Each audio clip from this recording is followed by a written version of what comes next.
coordinator, Sarah Ewell.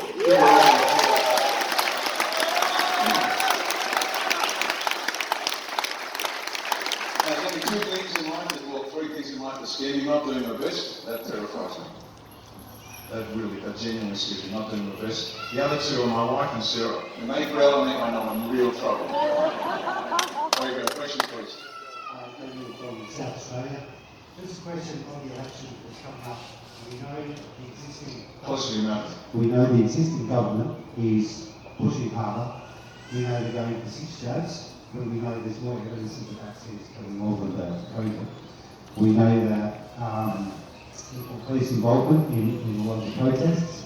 We know that there was an article in mainstream that the unvaccinated have been allowed to vote. Incredibly, what they're going to do is provide 63 million new pencils so that we can vote. Like, so nice of them. Anyway, they're going to keep pushing. How are we going to make sure the election isn't falsified? Because I fully believe, doesn't matter what we do, Labor, bullshit, will come in and go, yeah, sorry, but we won. Yeah. Yep. Good question. Best case, worst case. Best case, we persuade the Governor General, apparently he's going to walkabout. Who knew he had indigenous blood in him because he's just an operator? And that's a joke from the blacks, and they call me racist. And you put me in the sun for more than a week, I'm black at the ace of spades anyway. So, best case, Governor General dissolves Parliament in accordance with his constitutional responsibilities, appoints a new Executive Council, read the Constitution, it's right there. They have 3 months, they clean up, they get rid of all the COVID stuff, clean up the electoral system, and we have the vote where you get to decide for yourselves for the first time. We'll have a clean election for the first time, maybe half a century. That's the best case. Worst case, they tell us that only the vax can vote. They tell us that you have to postal vote because of COVID, or better still, and some of you will know this, the Joint Standing Committee on Electoral Matters, on which there was Labor and Liberal members, they have been asked by the Australian Electoral Commission to authorise the use of Dominion voting machines. What do you think they've got planned? Right. Landslide to Labor, landslide to Liberal. Oh, I'm sorry, Australia won by 3 votes. So worst case, we will have to fight that, and we're going to have to accept that this is the worst possible case. And so as any good plan, you have a series of options, but if it's a catastrophic failure option, you've got to examine what you're going to do. So in answer to your question, so setting the scene. Worst case, what we'll do is, now who remembers what our goal electorally is at this next election? To win as many seats as possible. That might be 1 seat. All we need is 1 seat, and that's a huge victory. Does that make sense? So let's say the worst of all possible cases is happening, and we've done everything we could possibly do to avoid it. Then we descend on a few seats from all around the place and make sure that the real vote is counted. Stat decks. As I said before, most electorates are about 100,000 people. And if we descend on 1 seat, because this is manpower intensive, I've got to prove the point. You vote and you sign a stat deed. My name is John Smith. I voted for Jane Jones, and the electorate of Upper Canberra to West sign me. Legal document, can't lie. Perjury if you do. So everybody comes out, you sign it and go. And then there's Peter Crevlin and Kerry O'Brien on the ABC. Oh look, Australia won by 3 votes. And we just go to the Court of Disputed Returns, which is the High Court, with trolleys, with 61,000 stat decks saying I voted for Jane Jones. We beg to differ on the result. Okay, so that's the worst possible case. We just focus all our energies on a very narrow front. One of the principles of the attack, depth on a narrow front. Okay, it's not a mile wide and inch deep, not really deep, you punch through. So that's how we win 1 seat, that's how we do it. So we just need 1. Once we get 1 person in that place, the end of the world is 9 for them. Okay, so that's how we do it. That's the worst possible case. Now, the alternatives are far more pleasant from our perspective. Now, they are talking on the TV as if it's business as usual, Liberal, Labor, we've got preferences for the UAP, they say put the majors last, but all they have to do is put Liberal above Labor, and all the UAP votes go to Liberal. That's my guess, that's what the game is, they're bald-faced lying to you. They're telling you, Australia can't participate in the election because they're not a registered party. That's a bald-faced lie. We've already participated in 2 elections, the Eden Monaro by-election and the Queensland state election, as independents supported by A1s. That makes sense. So don't let them deceive you. You don't have to be a party. In fact, parties are actually unconstitutional. If we had the time and money after this next election, let's say we won Super Lotto, we had $100 million. I just go up to the High Court and go, really? Everybody as a member of a party that had a party logo on the electoral sheet on the ballot is attainted of treason because it's unconstitutional, they're out of the job.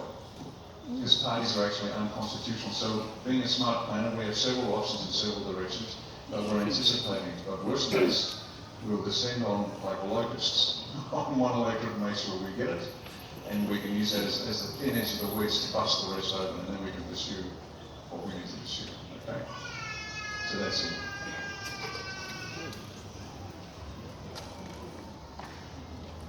Hi Riccardo, Samson, I met you in Melbourne, People's Communist Republic of Beijing, I call it, it's Melbourne plus Beijing. You were talking about Craig Kelly and Tide Palmer, they're too stupid and completely corrupt. I offer I think a third perspective is that the rats trying to save themselves from sinking ship and stop trying to get executed and hung at the end of it, which is why they're doing what they're doing. Yeah. And from here, for today, the second question was, we had 2 million people the other day up that way. Why can't we just walk in and turn into a coffee shop and go, you guys? Because it doesn't help. It doesn't help. Let's imagine we've done that. Okay, imagine we stormed Parliament House. Who cares? Remember the yellow hats and the orange hats? As far as they're concerned, we're just 10,000 lunatics. And they go back, and then when the police come around and arrest us, the orange hats and the yellow hats go, yeah, okay, fair enough, back to Netflix. Okay, when you're fighting a war, let's keep it real simple. A land war, forget space, sea, air, land, all working together. It's very, very complex. When you're attacking a piece of ground, the hills are called key terrain. The possession of the definition is the possession of which offers a marked advantage to the side that holds that key terrain. The little hills. If you hold the key terrain, you're on the high ground, it's easy to shoot down, that's all you do. But in every area, there's what is called the vital ground. That in order to win, you must hold the vital ground. They can have all the key terrain, but if you hold the vital ground, that one thing, then they can never win and you can never lose. The vital ground, the centre of gravity in this war is the people. We must win the people. We must win the people.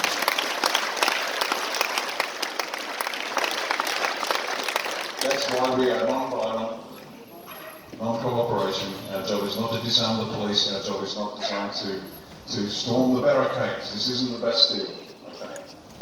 We must win the people. If we win the people, then every time they see something happen, they go, where were them?